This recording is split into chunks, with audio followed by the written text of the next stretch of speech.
Hello दोस्तों, मेरे channel पर आपका बहुत बहुत स्वागत है। आज हम लोग इतिहास के जिस टॉपिक पर चर्चा करेंगे उसका शीर्षक है अकबर की राजपूत नीति।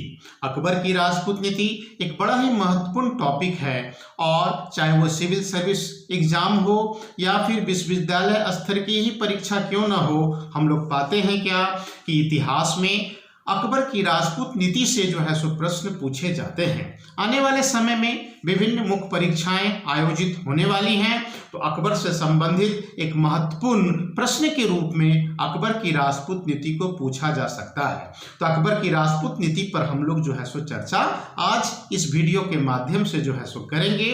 कुछ सार तत्व हम आपको बताएंगे जिसका उपयोग जो है आप उत्तर लिखने में कर सकते हैं, है ना। सामान्यतः यह प्रश्न जो पूछा जाता है एक लॉन्ग क्वेश्चंस के रूप में जो है सो पूछा जाता है। इसके तीन पक्ष हैं, है ना।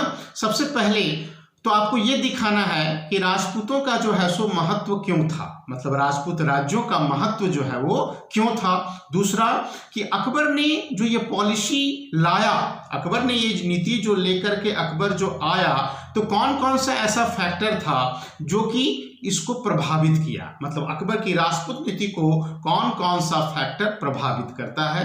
फिर इसका जो तीसरा आयाम है उसमें आपको ये बताना है कि अकबर का जो ये पॉलिसी था इसमें था क्या, है ना। किस प्रकार का प्रपोजल अकबर जो है वो राजपूत राज्यों के पास जो है वो भेजता था, है ना। इसकी क्या शर्तें होती थी, इसका जिक्र आपको जो है सो करना है। और सबसे महत्वपूर्ण, इस नीति में हम लोग पाते हैं कि इस नीति के क्रियान्वयन के क्रम में अकबर क्या करता है कि अपनी धार्मिक सहिष्णुता की जो नीति थी, है ना, वो इससे वो जोड़ देता है ना। राजपूत नीति के साथ अपनी धार्मिक सहिष्णुता की नीति को वो जोड़ देता है, जिससे इस नीति का महत्व जो है वो काफी ज्यादा बढ़ जाता है ना। तो चलिए हम लोग स्टार्ट करते हैं अकबर की राजपूत नीति। ये प्रश्न अगर परीक्षा में आए तो आप इस परिचर्चा का जो है सो उपयोग कर सकते हैं उत्तर लिखने में, ठीक है। तो देखिए हम लोग पाते हैं क्या कि भारतीय इतिहास में एक बड़े काल को राजपूत काल की भी जो है सो संज्ञा दी जाती है, ठीक है ना। मतलब कि 750 ईस्वी से 1206 ईस्वी के बीच का जो समय है इसको हम लोग पूर्व मध्य काल भी कहते हैं और इसको हम लोग राजपूत काल भी कहते हैं, क्योंकि इस काल में उत्तर भारत में बहुत सारे राजपूत राज्यों का जो है सो अस्तित्व था, है ना। भारत में जब मुस्लिम आक्रमणकारी आए, भारत में जब मुस्लिम शासन यहाँ पर जब स्थापित हुआ सल्तनत काल के रूप में, जिसका अध्ययन हम लोग करते हैं, तो हम लोग का पाते हैं क्या कि बहुत सारे राजपूत राज्यों को ही मुस्लिम शासकों के द्वारा जो है वो हराया जाता है ना। तो हम लोग पाते हैं कि मुस्लिम राज्य जो राजपूत राज्य जो थे तो एक शक्ति के रूप में जो है सो भारत में स्थापित थे। छोटे बड़े बहुत सारे राजपूत राज्य भारत में जो है सो मौजूद थे, है ना। तो हम लोग देखते हैं क्या कि इन्हीं राजपूत राज्यों को जीता जाता है मुस्लिम शासकों के द्वारा मुख्य रूप से, और दिल्ली सल्तनत की जो है सो स्थापना होती है। पूरे सल्तनत काल में हम लोग पाते हैं क्या कि राजपूत राज्यों को शक्ति के बल पर जो है सो नियंत्रण में रखा जाता है। लेकिन सल्तनत काल जब समाप्त होता है, सल्तनत की शक्ति जब समाप्त होती है, तो बहुत सारे राजपूत राज्य स्वतंत्र हो जाते हैं, है ना।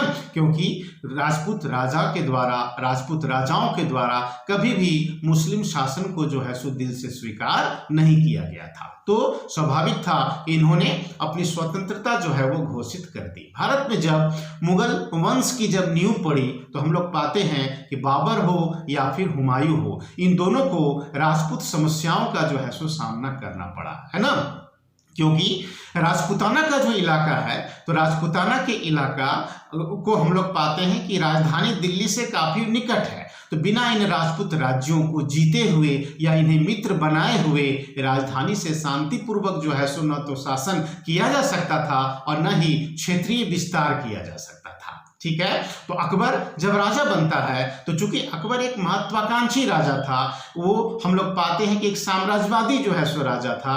अकबर चाहता था कि एक बहुत बड़े साम्राज्य का जो है सो वो निर्माण करे, है ना। बिना राजपूत सहयोग के ये संभव नहीं था, है ना। क्योंकि राजपूतों को अपना दोस्त बनाए बिना या राजपूत राज्यों को अपने प्रभाव में लिए बिना अकबर अपना साम्राज्य विस्तार नहीं कर सकता था। तो स्वाभाविक था कि अकबर चूंकि राजपूतों के महत्व को समझता था, तो राजपूतों के संबंध में अकबर ने एक नीति का जो है सो क्रियान्वयन किया, है ना।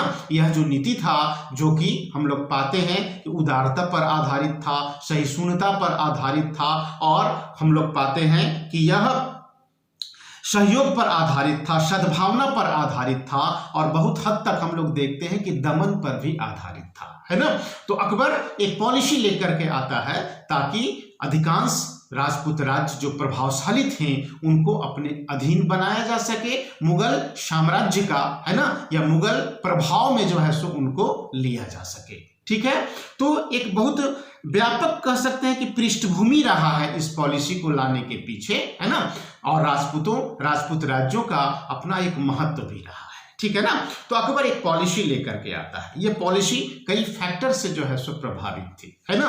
क्या क्या फैक्टर था, तो मोटे तौर पर 5 या 6 फैक्टर आप जो है सो दिखा सकते हैं, है ना, कि अकबर की राजपूत नीति को प्रभावित करने वाले कौन कौन से कारक थे, है ना। तो सबसे पहले आप दिखाइए नंबर 1 में कि अकबर का जन्म जो हुआ था, तो अकबर का जन्म जो है एक राजपूत राज्य में हुआ था। अमरकोट राज्य में अकबर का जन्म हुआ था। छोटा सा राज्य था वो। अमरकोट के राजा वीरसाल थे, तो वीरसाल के महल में कहा जाता है कि अकबर का जन्म हुआ था, और वीरसाल के द्वारा हुमायूं की सहायता भी जो है सो की गई थी। इसलिए अकबर समझता था, वो खुद को राजपूतों का ऋणी समझता था। तो जब अकबर राजा बना तो स्वाभाविक रूप से वो जो है सो राजपूतों के प्रति आकर्षित हुआ। तो यह पहला जो है सो फैक्टर आप दिखा सकते हैं। दूसरा फैक्टर आप दिखा सकते हैं कि अभी तक मुगलों को एक विदेशी और लुटेरे के रूप में जो है सो देखा जाता था। मतलब भारतीय जनता की कोई सहानुभूति जो है सो मुगलों को प्राप्त नहीं थी, है ना। जबकि राजपूत राजाओं का अपना एक व्यापक सामाजिक आधार था, है ना, और बहुसंख्यक हिंदुओं में उनकी अपनी एक विशेष प्रतिष्ठा थी। तो राजपूत राजाओं को अपना मित्र बना करके बहुसंख्यक हिंदुओं का भी जो है सो समर्थन अकबर जो है सो प्राप्त करना चाहता था, और इसमें वो सफल भी रहा, है ना। तो ये दूसरा फैक्टर के रूप में जो है सो आप दिखा सकते हैं, है ना। नंबर 3 में आप दिखा सकते हैं कि क्या प्रभावित किया। कारक में आप दिखा सकते हैं कि जो राजपूत लोग होते थे, जो राजपूत राजा लोग जो होते थे, ये एक वीर योद्धा होते थे, और युद्ध में लड़ते हुए मर जाना गौरव का बात जो है सो समझते थे। ठीक है ना। और दूसरा चीज कि राजपूत राजाओं के द्वारा एक बार अगर कमिटमेंट कर दिया जाता था तो उससे वो मुकरते नहीं थे। तो अकबर चाहता था कि अगर ऐसे सच्चे, है ना, राजपूत राजाओं का समर्थन अगर उसको प्राप्त हो जाए तो एक अखंड साम्राज्य का निर्माण असंभव नहीं होगा, और इसमें अकबर को जो है सो सफलता मिला, है ना। राजपूतों से मैत्री भी स्थापित हो गई, और एक उनको मनसबदारी व्यवस्था में शामिल करके अकबर अपना जो प्रशासनिक तंत्र था उसको सुदृढ़ किया, सैन्य तंत्र को उसने सुदृढ़ किया, और बहुत सहजता से एक बड़े साम्राज्य का अकबर जो है सो निर्माण कर लिया, है ना। तो ये तीसरा आप पॉइंट के रूप में जो है सो दिखा सकते हैं। ठीक है ना। क्योंकि हम लोग पाते हैं कि राजपूतों से मैत्री जब स्थापित हो गया तो एक वीर और साहसी मित्र जो है वो अकबर को प्राप्त हो गया था। ठीक है। नंबर 4 में जो है सो आप दिखाइए कि ये राजपूताना की जो भौगोलिक स्थिति थी, तो राजपूताना की भौगोलिक स्थिति जो है वो दिल्ली के निकट थी, है ना। अब इनको मित्र बनाए बिना या उनको अपनी प्रभुसत्ता में शामिल किए बिना साम्राज्य का विस्तार जो है वो काफी कठिन था। और हम लोग पाते हैं क्या कि जो भौगोलिक जो जरूरत था, है ना, जो अकबर को एक जो भूगोल था उस समय का, तो हम लोग पाते हैं कि राजपूताना या राजस्थान के इलाके में या मालवा के इलाके में जो बहुत सारे राजपूत राज्य थे, तो उनको जीते बिना अन्य दूसरे इलाके में जो है सो क्षेत्रीय विस्तार काफी कठिन था। तो इसीलिए एक भौगोलिक जरूरत भी था अकबर को कि भाई वो राजपूतों को जो है सो अपना मित्र बनाए और उनको मुगल प्रभुसत्ता स्वीकार करवाए। ठीक है ना। तो इसलिए भी जो है सो हम लोग पाते हैं कि अकबर ये पॉलिसी को लेकर के आता है, मतलब कि राजपूतों को अपना मित्र बना करके अकबर जो है वो दो उद्देश्य को जो है सो पूरा करना चाहता था। एक तो राजधानी की सुरक्षा वो कर सकता था और दूसरा साम्राज्य विस्तार के लिए अन्य दिशाओं में वो जो है सो प्रयास कर सकता था, है ना।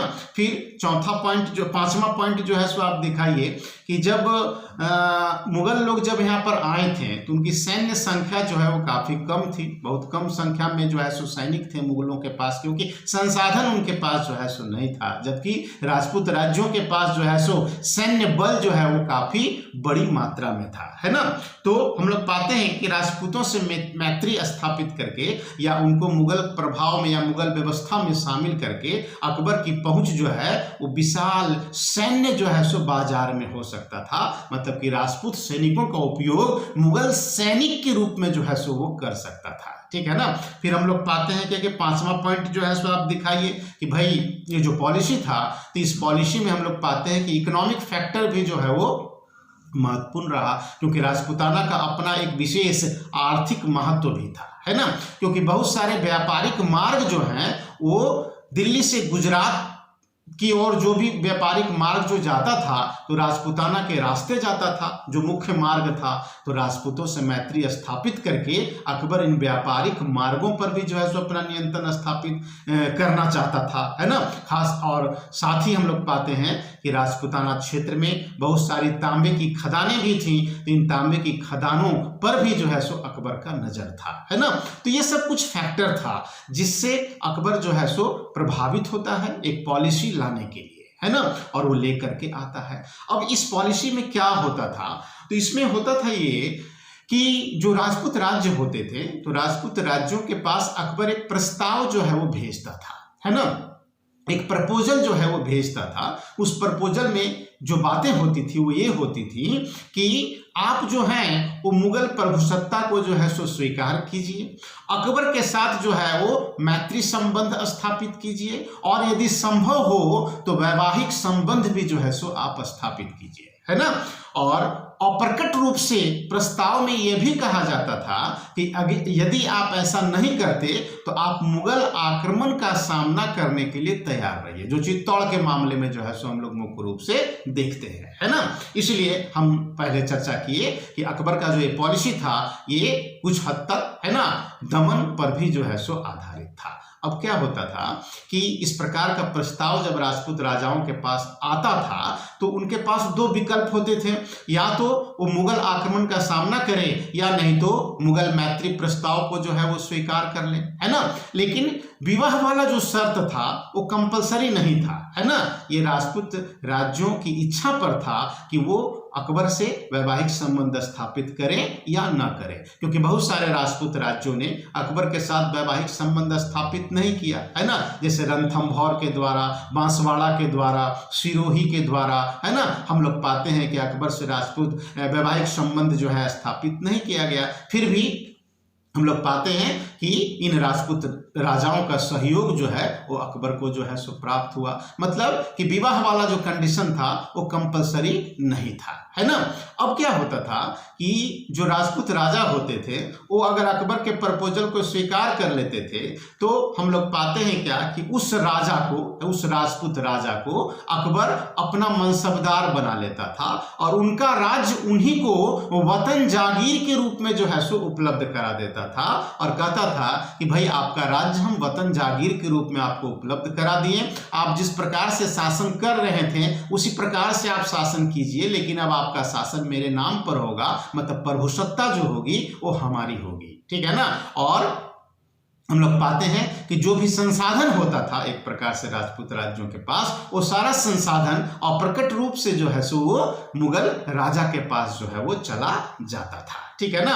और इस प्रकार से मनसबदारी व्यवस्था में राजपूत राजाओं को जो है वो शामिल कर लिया जाता था, उनको एक जागीरदार बना दिया जाता था, उन्हीं का राज्य उनको वतन जागीर के रूप में जो है सो दे करके, है ना। इस प्रकार से अकबर क्या किया कि अपना सामाजिक आधार काफी जो है सो विस्तृत कर लिया, ठीक है ना। फिर हम लोग पाते हैं कि इस नीति में अकबर क्या करता है कि अपनी धार्मिक सहिष्णुता की नीति को भी जो है सो जोड़ देता है ना। जैसे जजिया कर अकबर जो समाप्त करता है, युद्ध बंदियों को धर्म परिवर्तन जो होता था तो युद्ध बंदियों के धर्म परिवर्तन पर अकबर प्रतिबंध लगाता है ना। फिर हम लोग पाते हैं कि तीर्थ यात्रा कर को जो है सो समाप्त करता है। तो इन सब को जो है सो वो राजपूत नीति का एक अंग बना लेता है और इससे राजपूतों का सहयोग जो है वो अकबर को प्राप्त हो जाता है ना। और जो राजनीतिक महत्वाकांक्षा अकबर की जो थी उसको वो पूरा करने में बिल्कुल सफल हो जाता है ना।